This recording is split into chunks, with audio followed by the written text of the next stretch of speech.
Hoje começamos mais um episódio do Conexão Seja, o podcast do Conselho Estadual da Jovem Advocacia.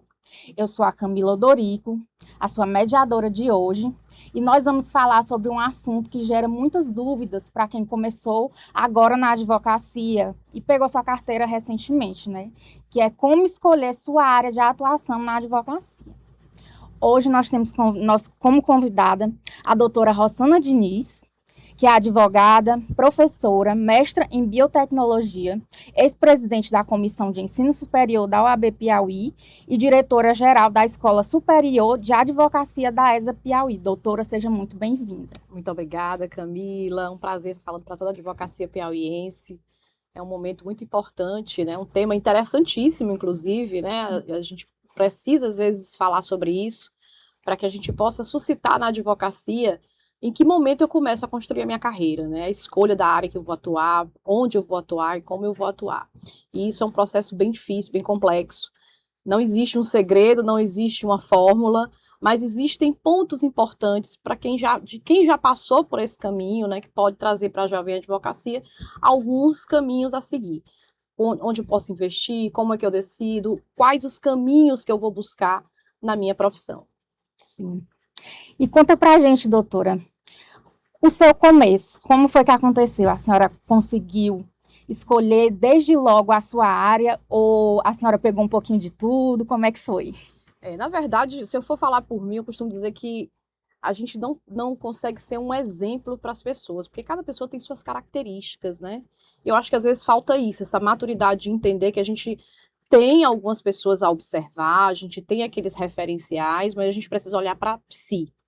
O que você gosta, o que você pensa? Eu acho que eu fiz isso desde o começo, né? Eu tive uma sorte muito grande, eu costumo dizer que, por isso que cada um tem uma realidade, eu convivi com o direito muito antes de iniciar o curso de direito.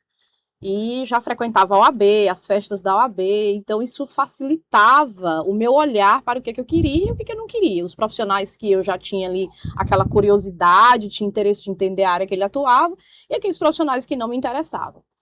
E na faculdade eu busquei essa identidade logo muito cedo, né? Tanto é que eu sempre digo, olha, eu sempre fui civilista, não fiz o que a maioria dos alunos fizeram, que é paquerar, namorar, noivar com direito penal e depois vão para outras áreas quando se formam, né? Não, eu sempre fui uma civilista. Tanto é que a matéria que eu mais gostava no início do curso era direito romano.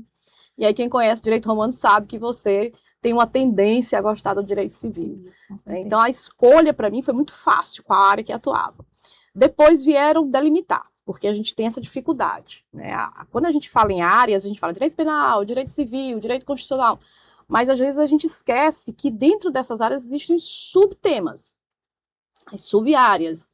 E aí eu preciso também definir isso, né? Nós temos que ter uma maturidade de entender que o direito é muito vasto, a gente não consegue controlar tudo. A gente não consegue também saber tudo. E aí, esse talvez tenha sido meu maior desafio, porque eu gostava de tudo em direito civil. Tanto é que hoje eu ministro qualquer uma das matérias de direito civil, bem como as processualistas. E, para mim, depois foi ficando um pouco mais fácil entender que eu tinha uma tendência maior à responsabilidade civil, inclusive foi uma das primeiras áreas que eu ministrei aula, e depois o direito de família, né? Hoje, muita gente acha que eu atuo mais no direito de família, mas, na verdade, eu iniciei com a responsabilidade civil contra o Estado, responsabilidade civil privada, e foram áreas que eu fui cada vez mais me interessando, me apaixonando, tanto que hoje são áreas que eu estudo, leio e faço, né, minhas aulas sem nenhuma dificuldade. Muito interessante, eu gostei muito desse ponto que a doutora comentou, sobre o direito ser muito vasto, né? Hoje em dia a gente tem vários subnichos dentro Exatamente. de cada área.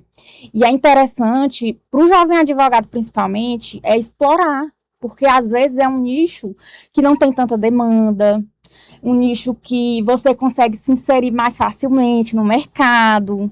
Às vezes tem o mercado ali fica mais aberto para você, né?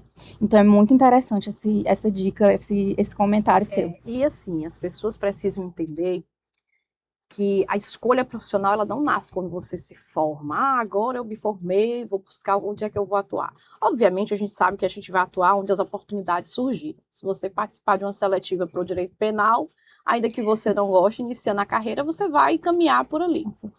Mas se na faculdade você já procura construir algo próximo do que você gosta, com certeza quando você sai da faculdade, as oportunidades também chegarão a você nessa área. Porque você passa a ser uma pessoa que tem network nisso, né? E a Jovem Advocacia tem esse papel, inclusive, fundamental hoje. Acho muito interessante quando vocês trazem essas temáticas por isso. Eu acho que, claro que vocês devem orientar os jovens advogados, aqueles que estão ingressando no mercado, mas há um papel fundamental na orientação de quem está saindo das instituições de ensino.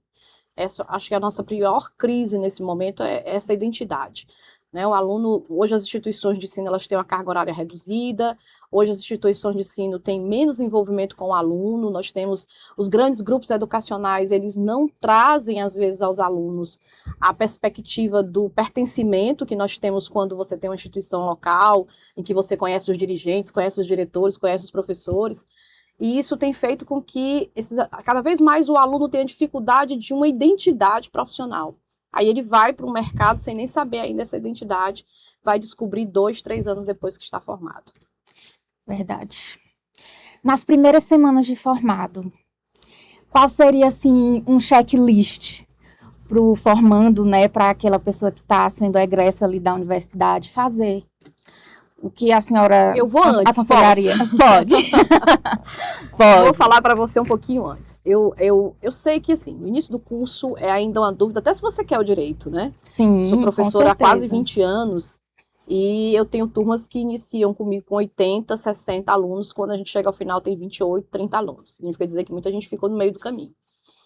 Isso porque é uma identidade, né? Direito, às vezes as pessoas dizem, mas direito é só ler livros. Não, precisa entender o que está naqueles livros, precisa interpretar, você tem que ser muito bom nessa capacidade, inclusive, de aplicar a doutrina, a lei, aos casos concretos. E aí, no decorrer do curso, isso vai mostrando que é um pouco complexo. Então, existe um perfil, sim, para quem vai estudar. Entrei na faculdade, os primeiros anos, é aquela festa boa, né? Eu sempre digo, até o segundo, terceiro período a gente abraça os alunos, conversa. Depois desse período a gente começa a apertar. E aí é onde você tem que parar para começar a observar. Participar de eventos, aí a Escola Superior da Advocacia tem esse papel fundamental, por isso que a gente tem feito, em 1 ano e meio de gestão, muitos eventos, e o SEJA é um parceiro incrível conosco, né? Com muitos eventos que podem beneficiar esse momento. São eventos que eles participam para verificar, observar como está funcionando o mundo jurídico que eles estão sendo inseridos. E aí, os primeiros passos começam aí. Você começa a participar daqueles eventos, principalmente os que você gosta da área. Se é direito previdenciário, se é direito tributário, se é direito penal. Nisso você vai construir um caminho. É aquela foto que você vai tirar com um palestrante, é uma conversa que você vai ter. Já a questão do networking. Exatamente, uma pergunta que você vai fazer. E aí participar das comissões da OAB, inclusive nós agora tivemos uma mudança significativa aí que nós apresentamos para o Conselho, né? O SEJA também tem sua participação, a Comissão de Exame de Ordem tem sua participação, a doutora Cândida nos auxiliou muito, para exatamente inserir cada vez mais cedo vocês nas comissões. Por quê? Porque nas comissões vocês vão ter a prática, vocês vão vivenciar o que é a OAB, o que é a advocacia, e às vezes o que é o tribunal, o que é o Ministério Público, porque a OAB termina sendo esse caminho para tudo. E esse é o primeiro passo, porque aí eu vou começar a construir um caminho de reconhecimento. É eu chegar no ambiente jurídico e as pessoas terem a certeza de que já me viram em algum momento, saberem que já me conhecem. Aí eu já começo a conseguir ter acesso a algumas situações.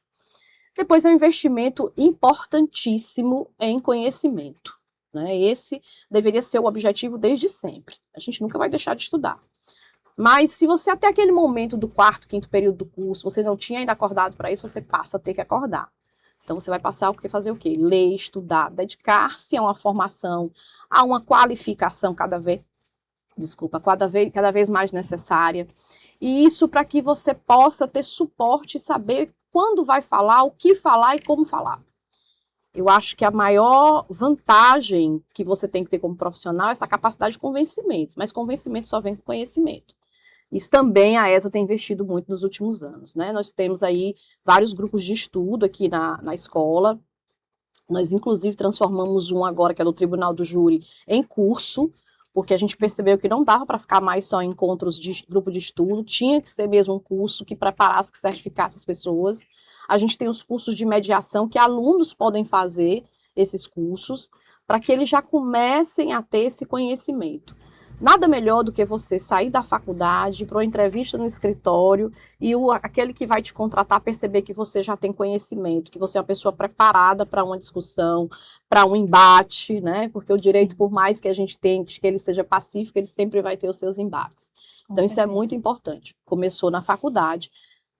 Perto da formatura, você tem que ter uma dedicação e uma responsabilidade.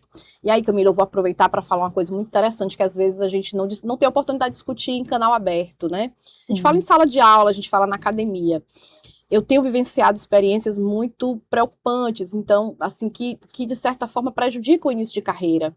Você está nos últimos períodos do curso de Direito, aí meu aluno abandona as obrigações com a faculdade porque tem que passar, porque quer passar na OAB.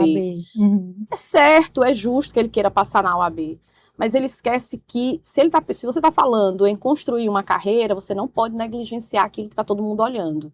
Então, imagine você reprovar nos últimos semestres, você reprovar um TCC, porque você negligenciou o seu estudo. Isso passa um recado muito negativo para o mercado. Os seus professores estão ouvindo, seus colegas que estarão competindo com você estão sabendo, e aquilo começa a replicar naquele início de carreira que você vai ter. Então, o terceiro ponto é essencial, é responsabilidade.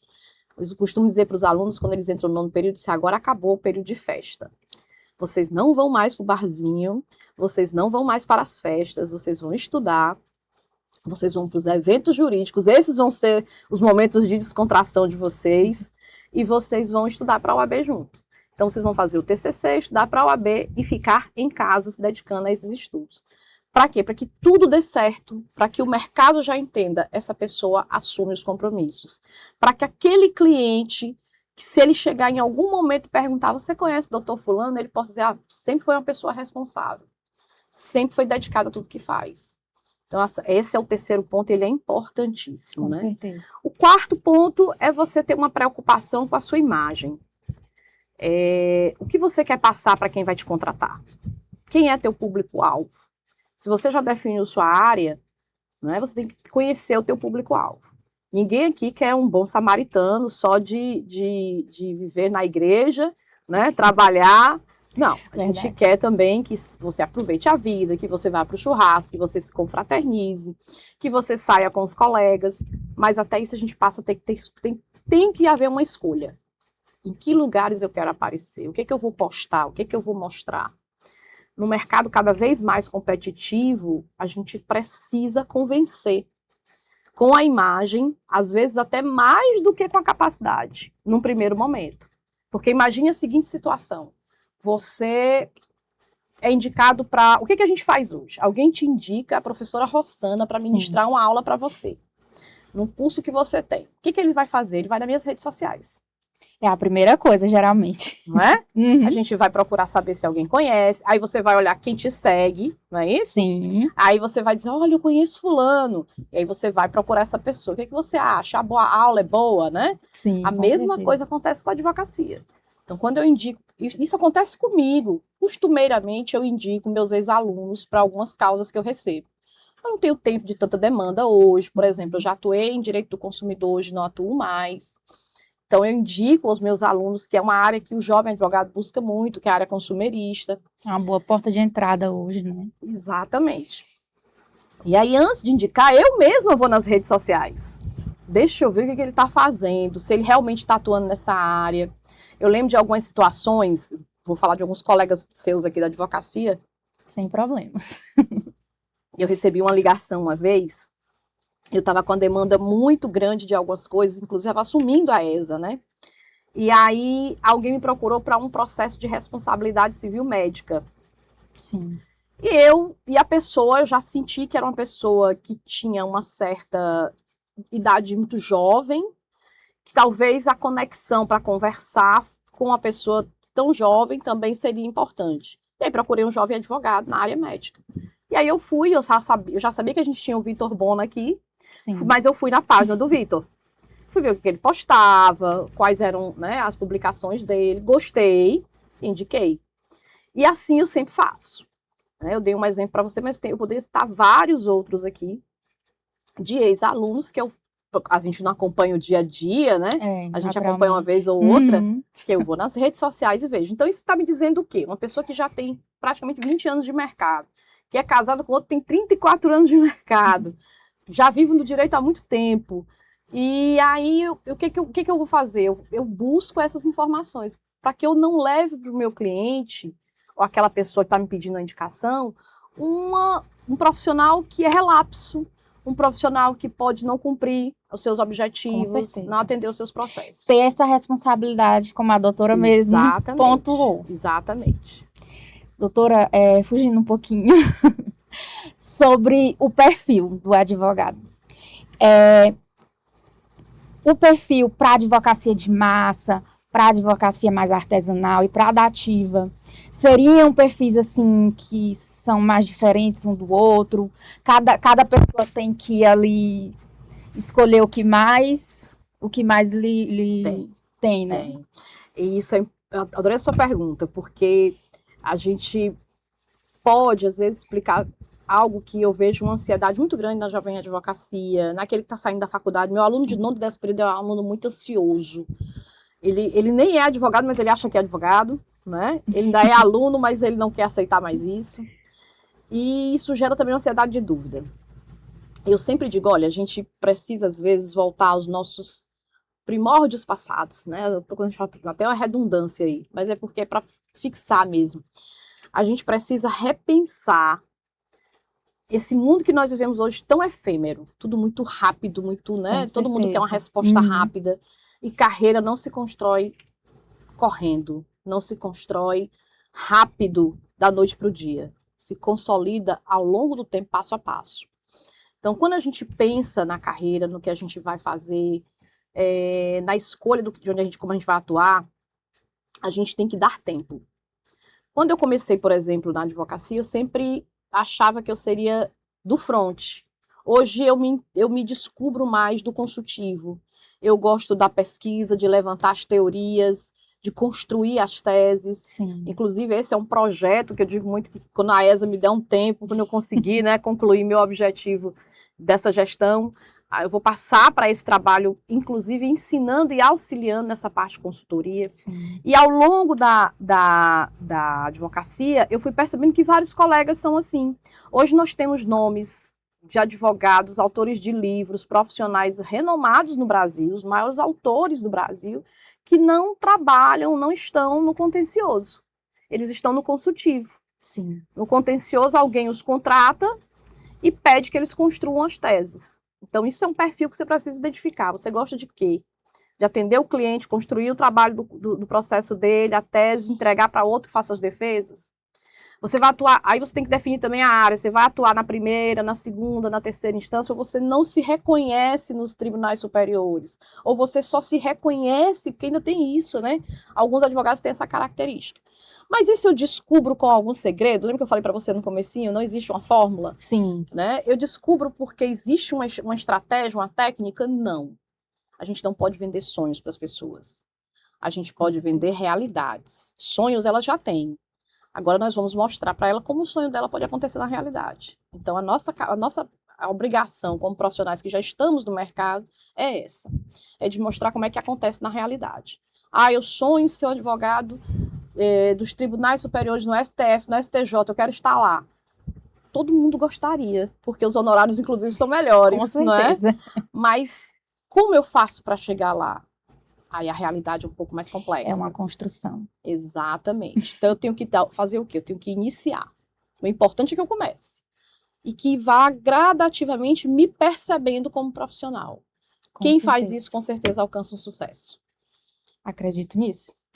E eu acho que o jovem advogado, o advogado em geral também, ele tem que investir nesse autoconhecimento. Saber qual é o meu perfil, onde eu quero estar, como eu quero atuar. Né? Exatamente. Investir nisso eu acho que é... Por isso, participar de vários momentos. Inclusive, eu digo muito aos alunos, na minha época de faculdade, eu disse, lá vem, né, o pessoal tá querendo dar lição da nossa época, mas é porque eu acho que existem algumas estratégias que elas são universais. Sim. Durante a faculdade, assistir uma sessão do pleno, né? Eu falo nos tribunais, né? estagiar no STJ. Hoje tem algo que na nossa época era muito difícil, que era ter o estágio no STJ, Sim. no STF. Aqueles estágios são período de férias, né? Para você conhecer os ambientes, até para definir se você vai ser advogado, se você vai ser magistrado, se você vai ser promotor, né? E isso facilita muito quando você tem acesso a essas situações. Com certeza, eu considero esse um grande conselho, né?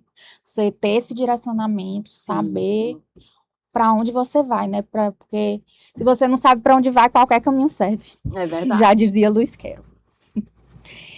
Quanto ao começo, né? A senhora acredita que a gente devia atuar mais como aquele clínico geral que pega tudo, ou já desde o início já nichar, já definir uma área específica? Camila, é muito importante que você volte para o autoconhecimento. Você pode pegar várias áreas, mas a gente tem limitações, né? Eu costumo dizer, por exemplo, que eu jamais seria uma boa advogada do tribunal do júri. Não teria condições. Por quê? Porque eu me envolvo muito com as causas. E o tribunal do júri, a pessoa precisa ter a frieza do que está fazendo ali. Sim. Né? Então, não é que eu... mas às vezes você recebe uma proposta, mas eu lhe pago 200 mil reais para fazer esse júri. Eu não vou fazer. Porque aí depois você pode decepcionar aquele cliente, assumir com responsabilidade. Você falou uma coisa interessante. O clínico geral, né? Na medicina isso é diferente. No direito a gente precisa ter muito cuidado. Porque você não sabe quem é que vai estar do outro lado.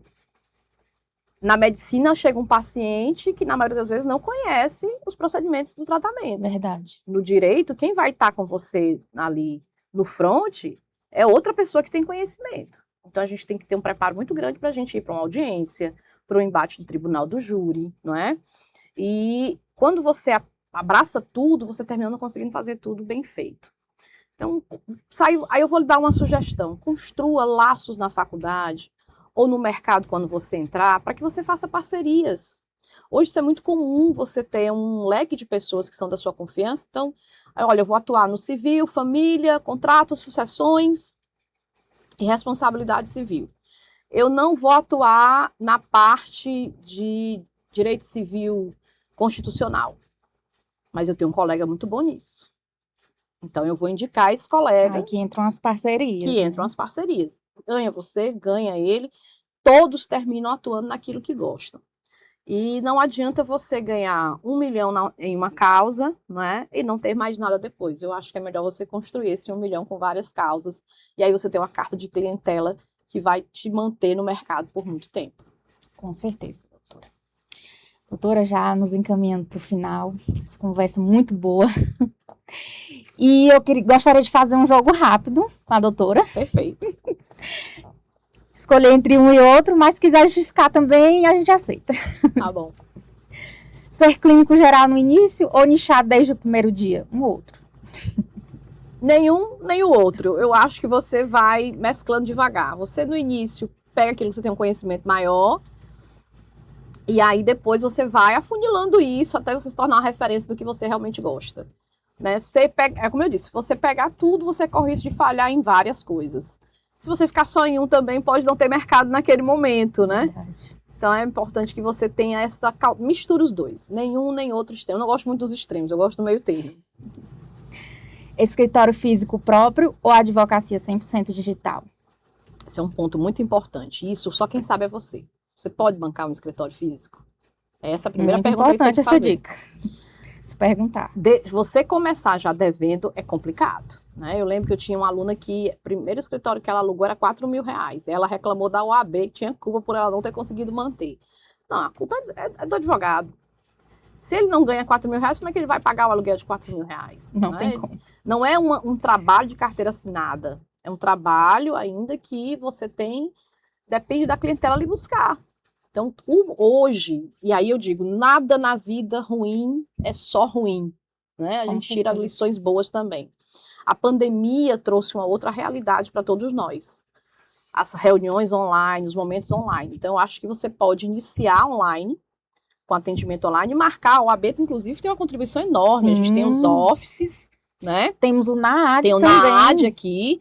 A própria ESA tem suas salas, eu já marquei reuniões de advogados aqui também com vários clientes aqui. Então, a OAB dá um suporte enorme para você que está começando. E eu vou ser muito sincera, não é nem para quem está começando. Eu conheci inúmeros advogados depois da pandemia, reduziram seus escritórios e hoje atendem aqui na OAB ou então no Office, sem nenhum problema. Nosso presidente fez um investimento maravilhoso nos offices, temos que usá-lo. Sim. Alta demanda e baixos honorários ou baixa demanda e altos honorários? Baixos honorários nunca. Não é? A gente tem que obedecer pelo menos a tabela da OAB. Tabela. Né? E quando a gente obedece a tabela, a gente tá ali já colocando no valor de patamar médio de todo mundo. Então a gente não pode falar de baixo. E eu costumo dizer, desde o que é grátis, gratuito, até o que se cobra pouco. Quando você diz que o seu trabalho você coloca abaixo do mercado e diminui o valor do seu trabalho de uma forma a parecer que você aceita qualquer coisa, isso é muito ruim para você. Porque aí você começa a formar uma clientela que não vai respeitar o teu trabalho, não vai reconhecer que ele é bom. Acho que você sabe muito bem, como jovem advogada, que a gente tem denúncias de colegas que fazem audiências por R$30. Muito aviltamento, né, de honorários. Né? Isso é absurdo você pensar nisso. Então, acho que a gente não pode trabalhar nessa perspectiva.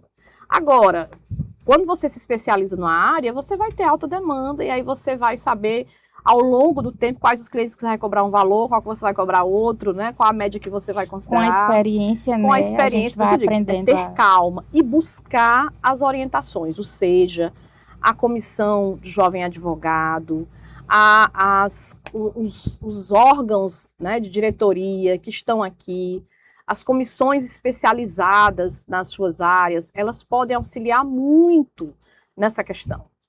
Como é que estão os honorários? O que é que eu estou cobrando? Qual a média? Os professores da escola fazem muito isso nas pós-graduações e nos cursos aqui. Direito previdenciário, por exemplo, a gente tem o professor John que adora orientar, né, os alunos. Dizer, olha, a gente cobra assim, a gente faz dessa forma. Então, isso é importante, buscar informação. Parcerias com advogados mais renomados ou aprender sozinho? Parceria sempre. Né? Obviamente, em algumas áreas você vai aprender só. Quando você se identifica com a área muito cedo, e algumas pessoas têm essa capacidade, você vai conseguir aprender muita coisa sozinho. Mas ainda assim você precisa de referências. Como é que ele fez? Os primeiros caminhos, né? Esses dias mesmo eu estou com uma demanda, por exemplo, na área da Justiça Federal, que a gente não tem profissionais habilitados, nem no Piauí ainda, para atuar. A gente está buscando profissionais até fora, para que eles possam fazer um curso que vai servir para juízes, servidores, advogados, para orientar. E aí o que isso quer dizer? Que a gente precisa sempre de algum referencial, de alguém que tem experiência, alguém que já passou por lá. A gente está criando, inclusive, na escola, e aí eu já vou convocar o SEJA, inclusive, os observatórios. A gente vai ter o observatório docente, o observatório da advocacia. Não vai ser nem observatório da advocacia jovem, mas da advocacia, porque às vezes a gente pensa que é só advocacia jovem. Mas a gente tem advogado com 10, 15, 20 anos que muda de área e ele não sabe como atuar nessa área nova ainda. Verdade. E o observatório ele vai ter esse papel, né? Vão ser encontros que a gente vai ter mensais marcados nas semanas. A gente ainda não montou a estrutura, se vai ser de 15 em 15 dias, como é que vão ser distribuídos. A gente vai convidar ainda as pessoas que vão participar desses observatórios, para que a gente possa oferecer para a advocacia uma orientação nesse sentido. Doutora, suas dicas foram maravilhosas. Eu lhe agradeço muito por essa conversa, por ter aceito o nosso convite, o convite do SEJA, né? Lhe convido para próximas vezes, né? Será sempre muito bem-vinda ao nosso podcast. E para todos vocês, eu gostaria muito de agradecer a audiência e convidá-los, né, para seguir as nossas redes sociais, né? E estar sempre presente nos nossos eventos, participarem das comissões, que é muito importante, né? Como a gente já reforçou aqui. Muito obrigada a todos. Muito obrigada, Camila. Tudo de bom para toda a advocacia e muito sucesso.